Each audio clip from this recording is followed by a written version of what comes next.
Bismillah. Innal hamdalillah nahmaduhu wa nasta'inuhu wa nastaghfiruh wa na'udzu billahi min shururi anfusina wa min sayyiati a'malina. May yahdihillahu fala mudilla lahu wa may yudlil fala hadiya lahu. Asyhadu an la ilaha illallah wahdahu la syarika lahu wa asyhadu anna Muhammadan 'abduhu wa rasuluh. Qala Allah Ta'ala fil kitabil karim, ya ayyuhalladzina amanu taqullaha haqqa tuqatih wa la tamutunna illa wa antum muslimun.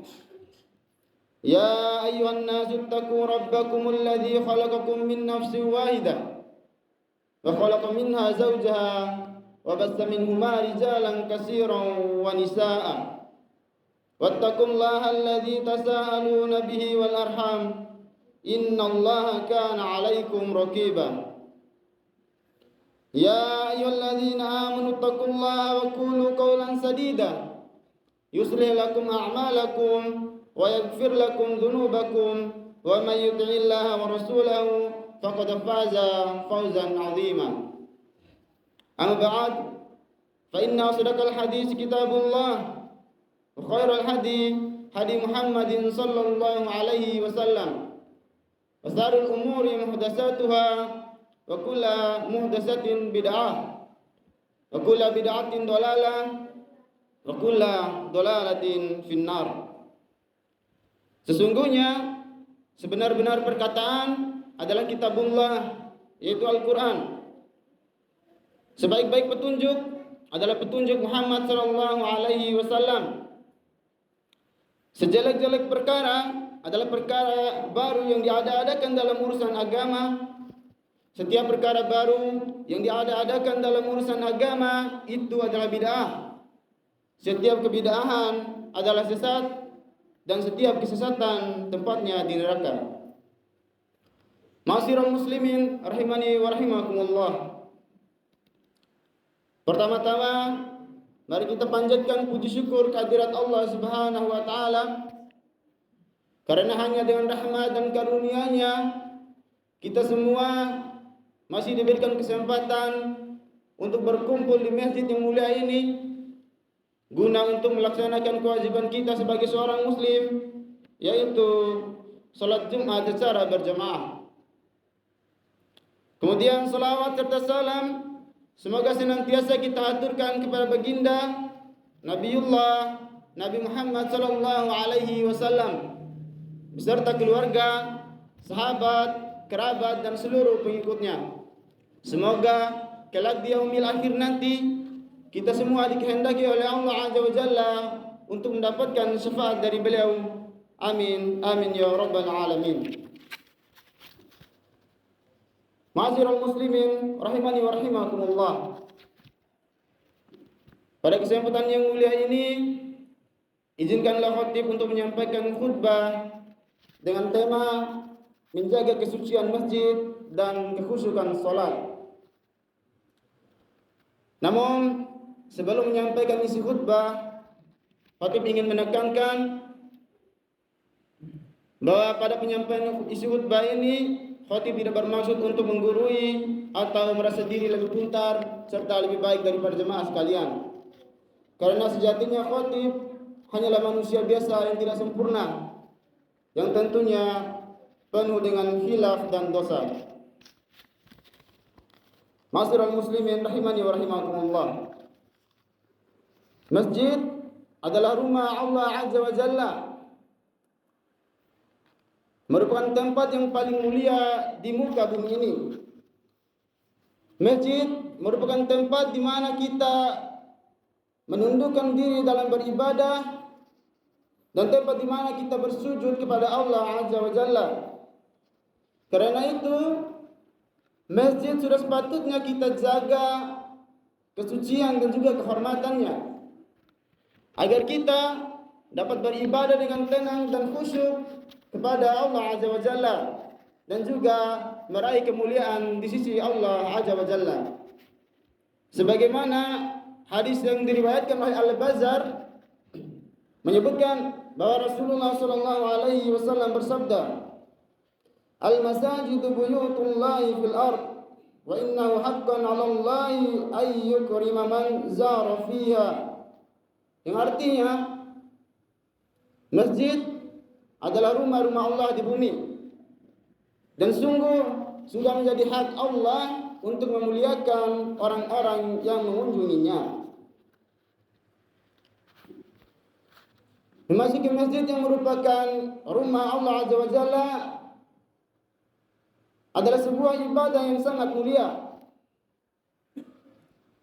Karena hal itu adalah dalam rangka mendekatkan diri kita kepada Allah Azza wa Jalla.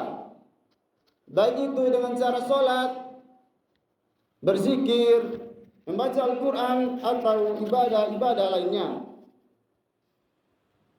Sebagaimana yang Allah Subhanahu wa taala firmankan dalam Quran surah Nur ayat 36, "A'udzu billahi minasyaitonir rajim.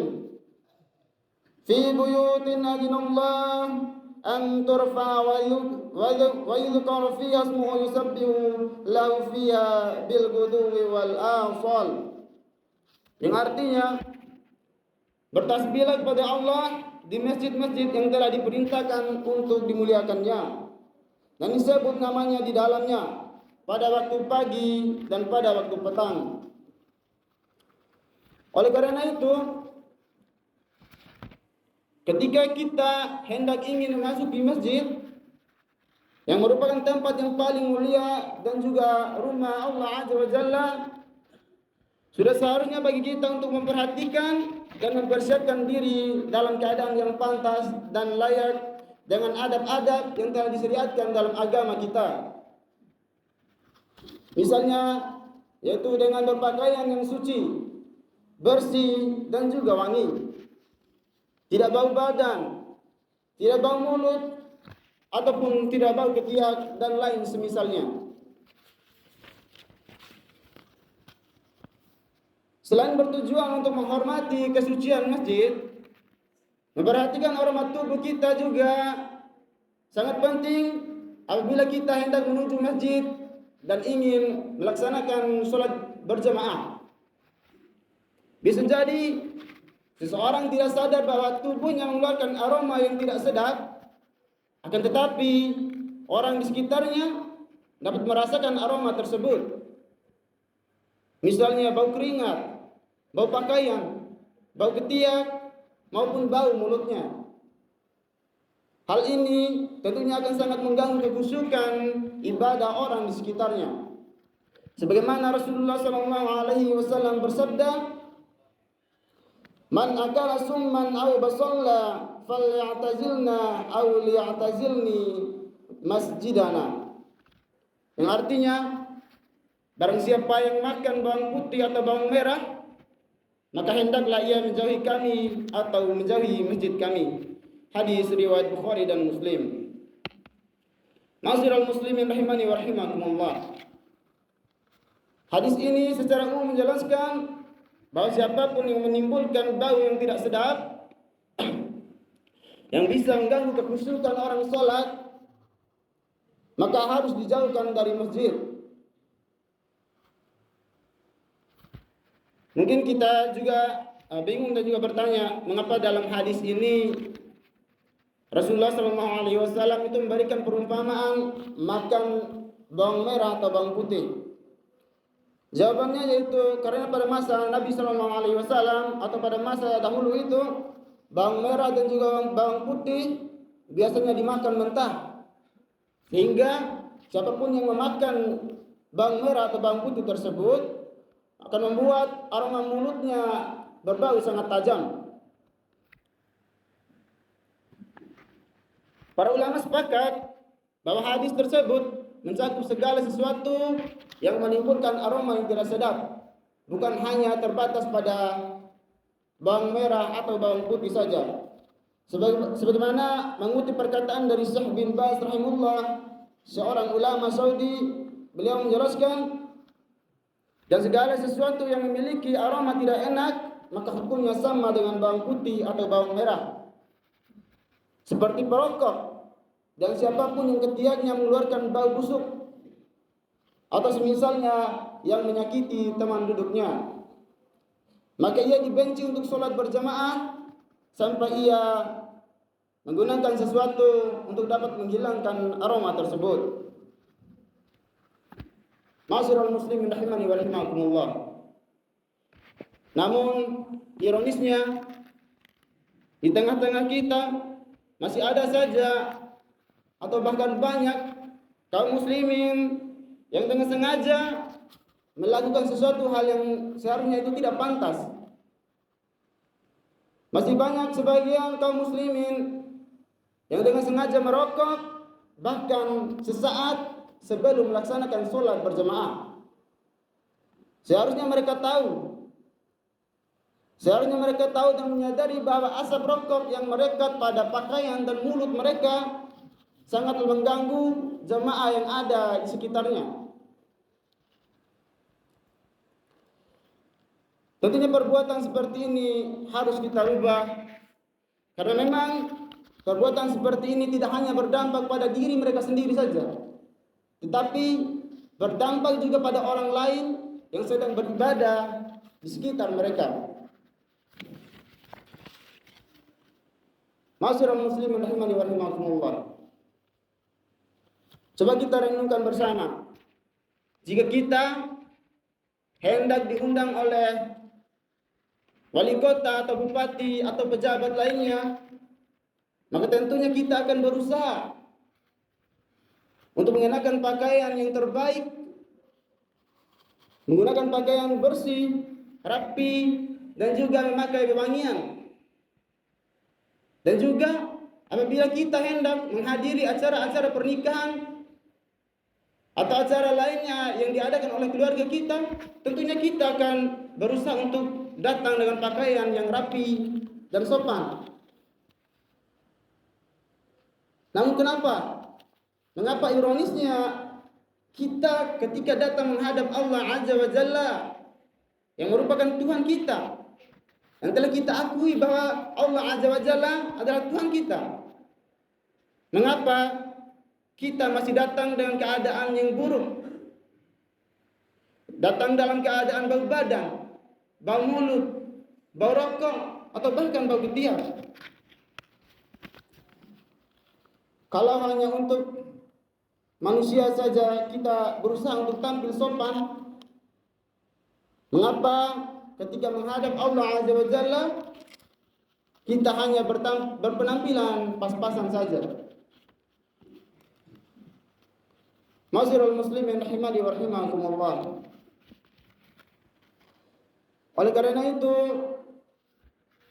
berdasarkan apa yang disampaikan pada isi khutbah ini, telah selayaknya kita sebagai seorang muslimin untuk menjaga kemuliaan masjid dan kekhusyukan ketika hendak melaksanakan sholat secara berjamaah dengan adab-adab yang baik, seperti bersiwak atau menggosok gigi, menghilangkan aroma busuk dari tubuh kita dengan mandi atau lainnya, tidak merokok sesaat sebelum melaksanakan sholat berjamaah, dan juga memakai wewangian sehingga aroma-aroma yang ada pada kita yang melekat pada pakaian atau tubuh kita dapat tersamarkan oleh wewangian tersebut. Wallahu ta'ala a'lam bishawab. Semoga penyampaian isi khutbah ini dapat kita ambil hikmah dan menjadi sebuah pelajaran bagi kita dalam bersosial maupun beribadah. Semua kesalahan dan kekhilafan tentunya berasal dari khatib pribadi, dan kesempurnaan hanyalah milik Allah Azza wa Jalla. Barakallahu li wa lakum fil Qur'anil azim wa nafa'ani wa iyyakum bima fihi minal ayati wa dzikril hakim. Wa taqabbal minna wa minkum tilawatahu innahu huwas samiul alim. Wa astaghfirullah li wa lakum fastaghfiruhu innahu huwal ghafurur rahim. Allahumma shalli ala Muhammad. Allahumma salli ala Sayyidina Muhammad. Allahumma salli ala Sayyidina Muhammadin wa ala Sayyidina Muhammad.